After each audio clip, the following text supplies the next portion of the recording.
caasimada Hargeysa ayaa maanta xariga ka jaray sariibad cusub oo laga dhisay xaafada Maxamed Mooge ee caasimada Hargeysa. Sariibadan oo uu hirgeliyay muwaadin reer Soomaaliland ah oo lagu magacaabo Ismaaciil Axmed kana mid ah qurba joogta reer Soomaaliland ayaa loo bixiyay mustaqbal.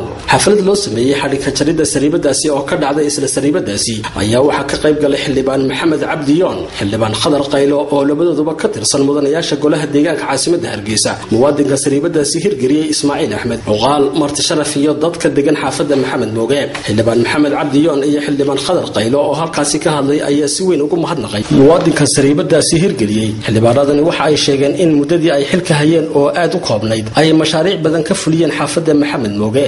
mashaariicda ay halkaasi ka fuliyeen ay yihiin sariibado iyo burisho. sariibadanina ay tahay mid wax badan ka qaban doonta baahida xaafadaasi.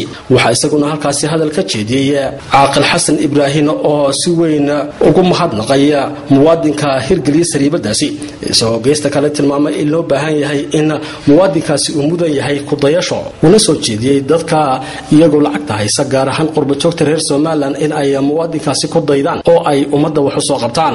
waxa isaguna halkaasi hadal kooban ka jeediyay maamulaha guud ee sariibadaasi Liibaan Cabdiraxmaan isagoo ku dheeraaday baahida sariibadaasi ay qaban doonto xaafada Maxamed Moogana ka dulqaadi doonto isla markaana ay meesha ka saari doonto waxyaabo badan oo dadka degan xaafadaasi ay u doonan jireen suuq hoose oo aad uga fog dadka degan xaafada.